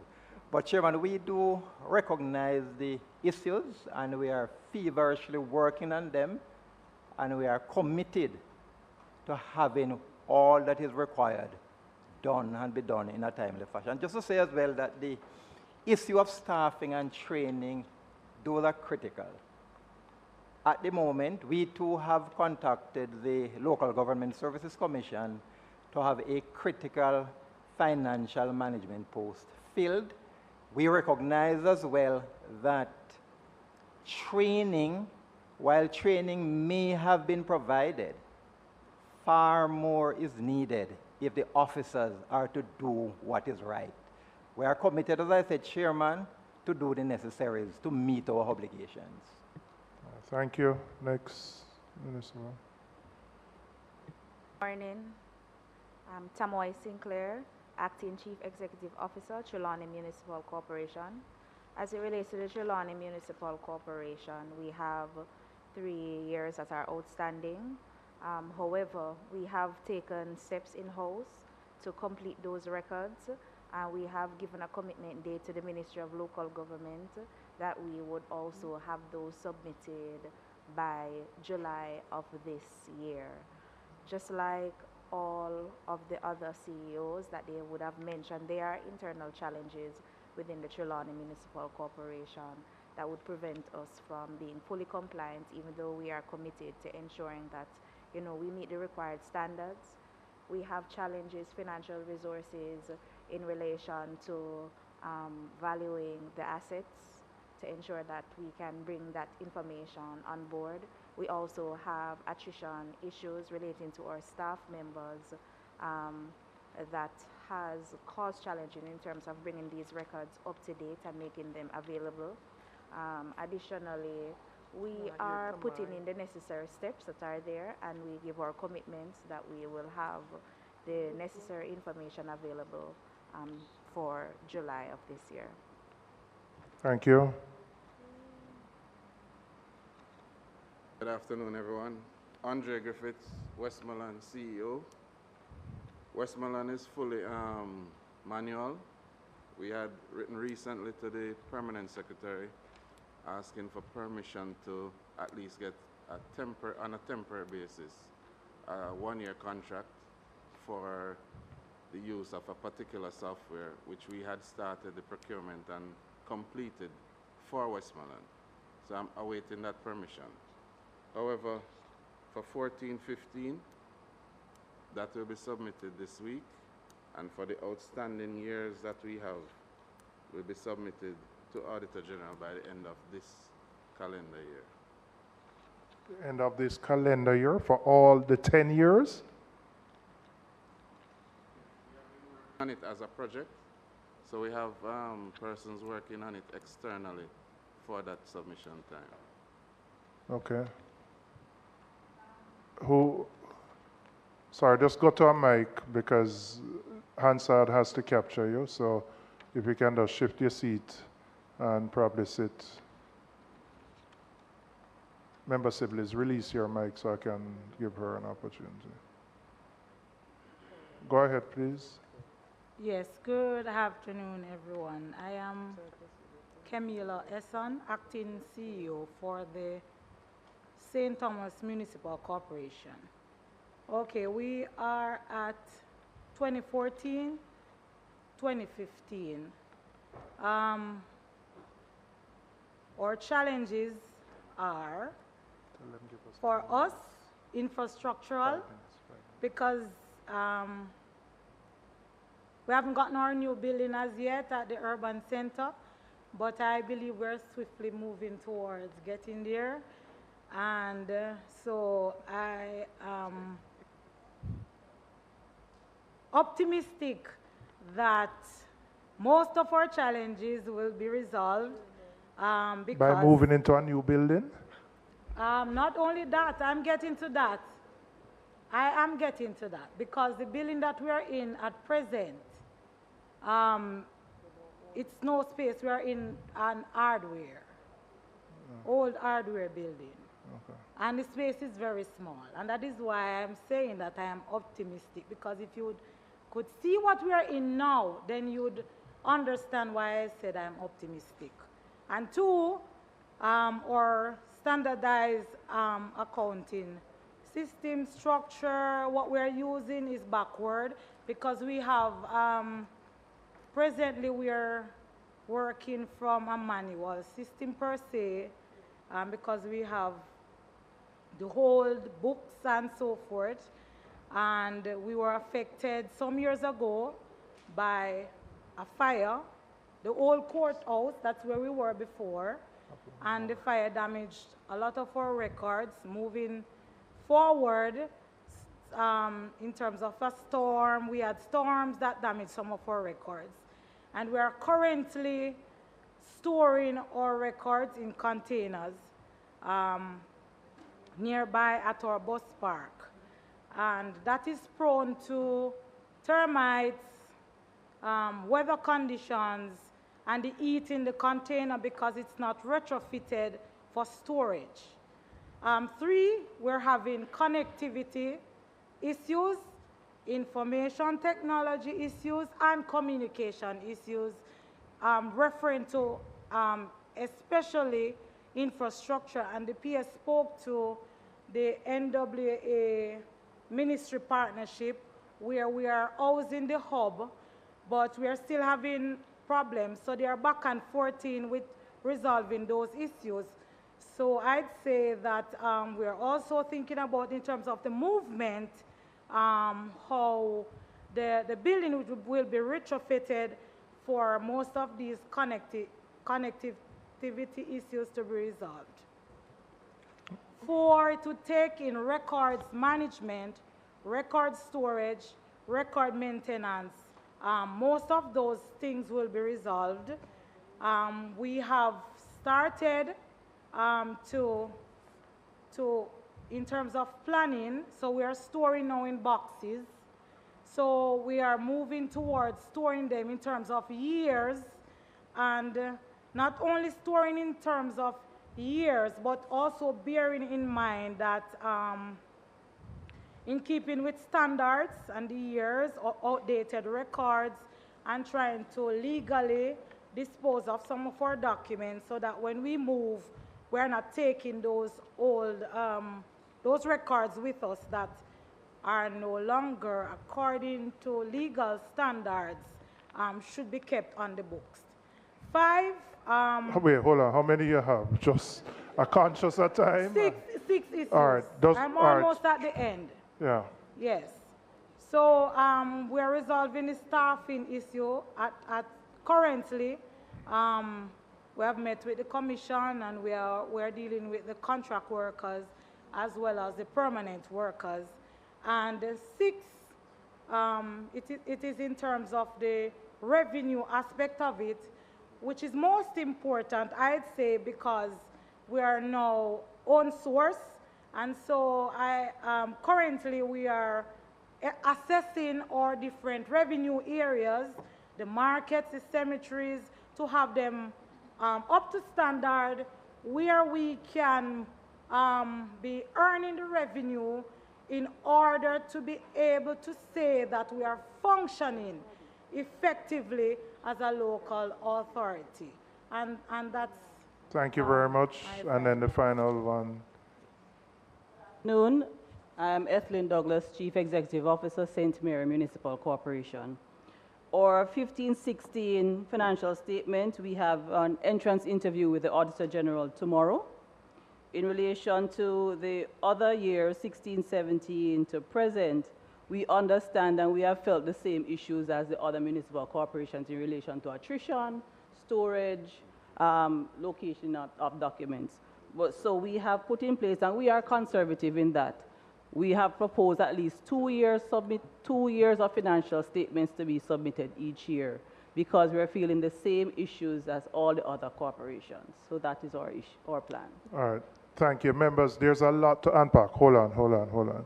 There's a lot to unpack. I've taken up half an hour of the CDF meeting. All of us have projects there that have to be approved. I'm going to ask the members to hold the comments, please, because I can't take up any more time of the CDF committee. There are still, I would just ask 2 outstanding matters, members. We have 2 set of minutes that I'd like to approve. I'm not saying we have closed, but I can't take more time of the CDF meeting. And then I believe as a committee, we need to come back and have a discussion on what has been said to us. But we can't do it now. So I'm just going to ask the members, if you could have a motion for the July 16th, 2024, the July 24, 2024 minutes. Ask for a move and a seconder for those minutes, please.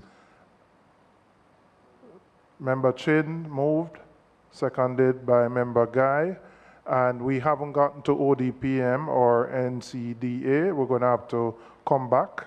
Again, the limitations of having one physical location to have all committees.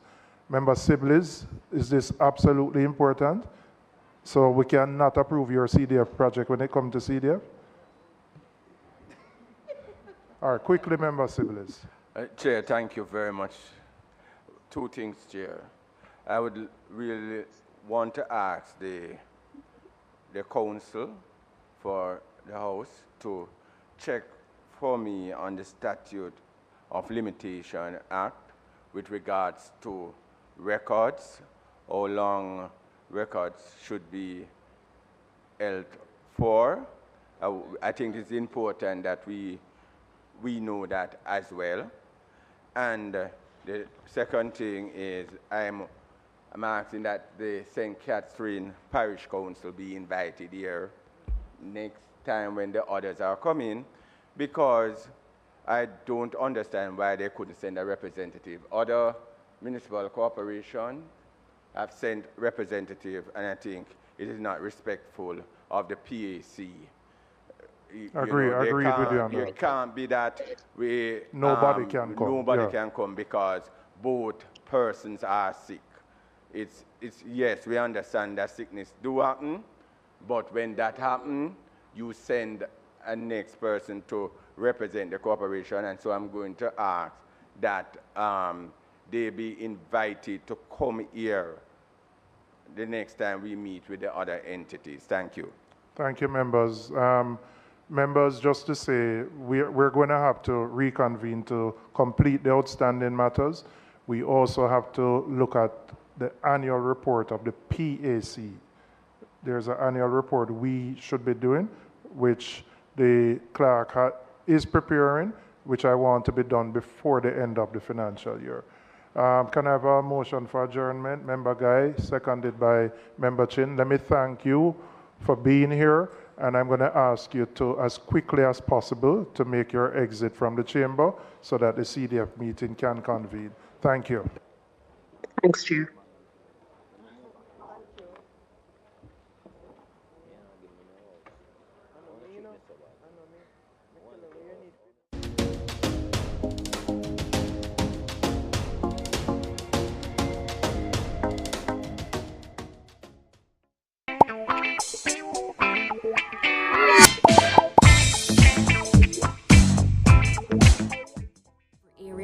With 150 million allocated per area, the remaining funds will be distributed based on road length and condition, ensuring areas with greater need receive more assistance. Your government is caring for you. The proceeding was brought to you by the Office of the Prime Minister. People always say government must be held accountable. But it's whose job to keep government accountable, and what that really mean? Well, you see, when ministers and public officials have to provide answers for decisions made and can face consequences for those actions and decisions, that means they're being held accountable. Keeping government accountable is a key responsibility of our elected representatives, and the Parliament provides special tools or mechanisms just for this. As citizens, we need to understand how they work so we can play our part to ensure that the members of Parliament we elect are using the tools and doing their job well. Here are 4 of the primary tools you should understand and talk to your MP about. Tool number 1, Minister's Statements. To effectively monitor the government, MPs need to stay informed. Every Tuesday when Parliament sits, different cabinet ministers are scheduled to give an update on decisions they're making on our behalf. These updates are called Statements by Ministers. They cover a wide range of national issues that other MPs, media, and citizens may have questions about and wish to examine further. That brings us to tool number 2. What do you do when you want information? You ask questions, and that's why we have question time.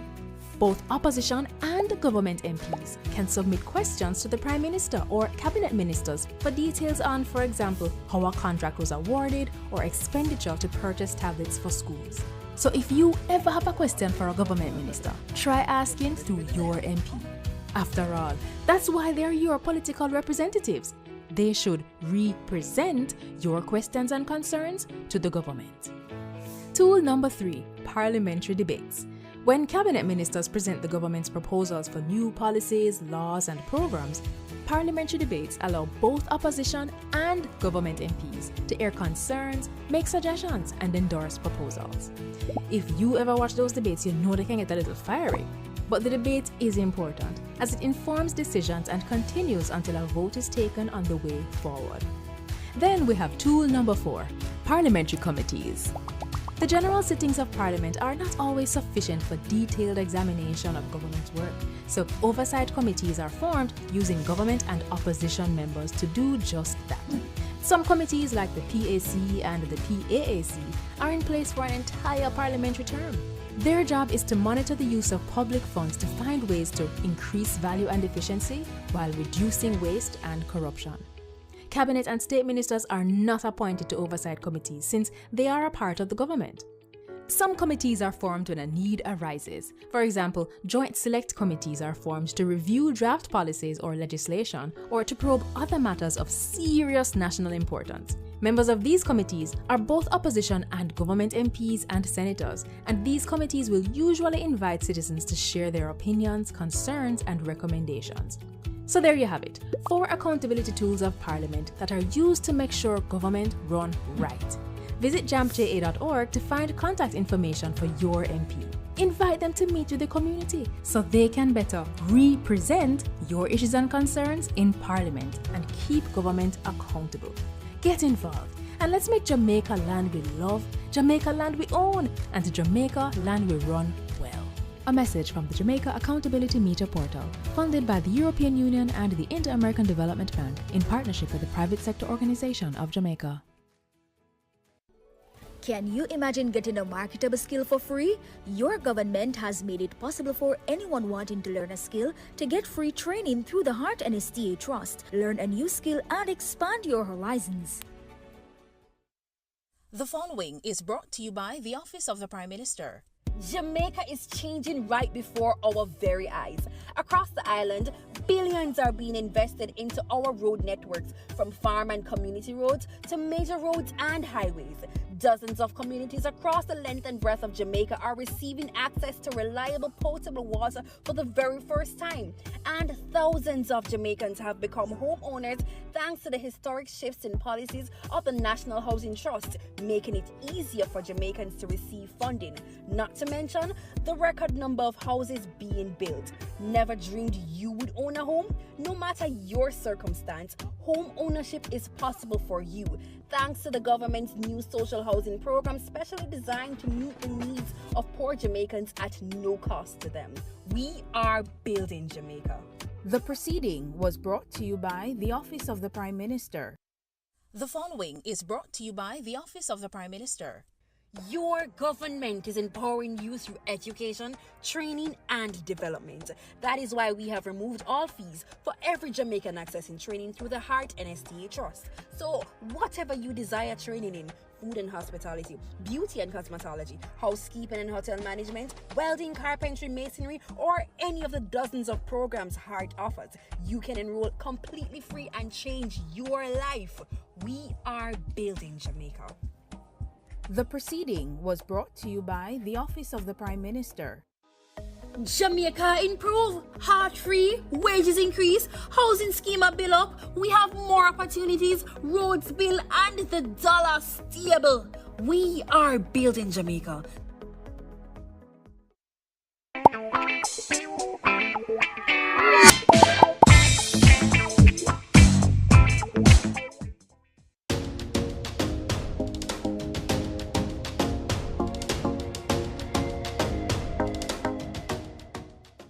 Start our meeting by putting God ahead of us. And so I'll ask the female on our side, MP Daly, to just lead us in prayer. Thank you. This one? Let us pray. Father God, we give you thanks and praise and honor and glory. We thank you, Lord, for this beautiful day. Lord, as we gather here this morning, we come before you, Lord, to do the business of this nation. We ask you for wisdom and understanding.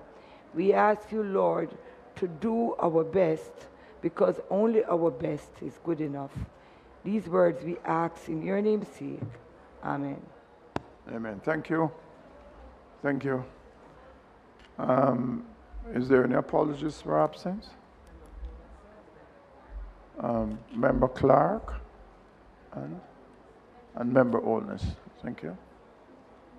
Ma'am? Oh. Mrs. Pauline Scott Blair, she's unable to be here today. She's Okay. not feeling well. Okay, could you please make a note of persons who are not here? Let me welcome each and every one here. And as I said previously, this is our last CDF committee meeting for this financial year. So let us proceed. We have a minute circulated. Is there any amendment? If there being none, can we accept it as being read? And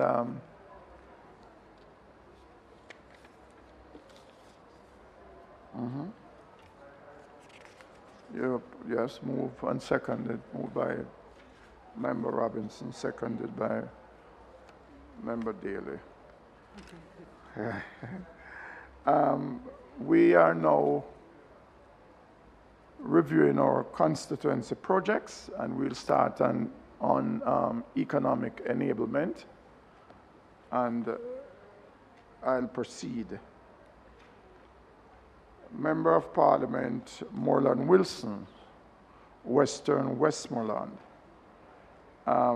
It's additional economic enablement for 2024-25, and the budget is $1 million. Huh? Oh, the implementing agency is the Social Development Commission.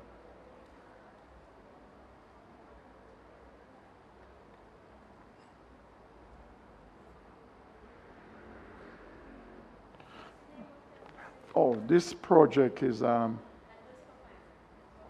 your reference, is the name of the project. The project type is economic enablement. And the name of the project is Western Westmoreland Additional Economic Enablement. It's $1 million to be executed by the implementing agency, SDC. Okay, thank you. Oh, let them sign that.